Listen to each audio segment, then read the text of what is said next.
ದೆಹಲಿಯಲ್ಲಿ ಅಸಲಿ ಆಟ ಶುರು ಮಾಡಿದ್ರ ಡಿಕೆ ಶಿವಕುಮಾರ್. ಕಾಂಗ್ರೆಸ್ನಲ್ಲಿರ್ತಕ್ಕಂಥ ವಿರೋಧಿಗಳಿಗೆ ಎಚ್ಚರಿಕೆಯನ್ನು ಡಿಕೆ ಶಿವಕುಮಾರ್ ಅವರು ಕೊಟ್ಟಿದ್ದಾರಾ? ಮತ್ತೊಂದು ಕಡೆ ಜೆಡಿಎಸ್ ಮನೆಯಲ್ಲಿಯೂ ಕೂಡ ತಳಮಳ ಶುರುವಾಯಿತು.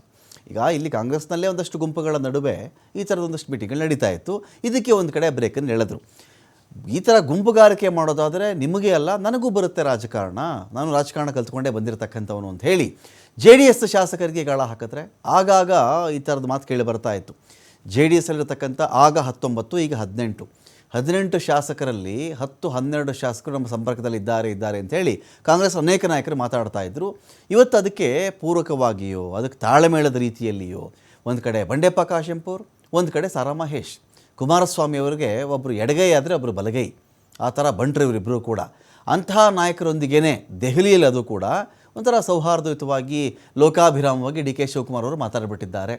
ಸಂದೇಶ ಕೊಡೋಕ್ಕೆ ಮಾತಾಡಿದ್ರ ಇಲ್ಲಪ್ಪ ಅವ್ರು ಸಿಕ್ಕಿದ್ರು ಅಂತ ಹಾಗೆ ಮಾತಾಡಿದ್ರೆ ಗೊತ್ತಿಲ್ಲ, ಆದರೆ ಮೆಸೇಜ್ ಅಂತೂ ಹೋಗುತ್ತೆ, ನನ್ನ ಬಳಿಲಿ ಈ ಶಕ್ತಿ ಕೂಡ ಇದೆ. ಈ ಒಂದು ಸಂದೇಶ ಕೊಡೋ ಮೂಲಕವಾಗಿ ಒಂದು ಗುಂಪುಗಳಲ್ಲಿ ಯಾರೆಲ್ಲ ಸೇರ್ತಾ ಇದ್ರೋ ಅಂಥವ್ರಿಗೆ ಒಂದು ಮೆಸೇಜ್ ಕೂಡ ಇವತ್ತು ಹೋಗಿದೆ.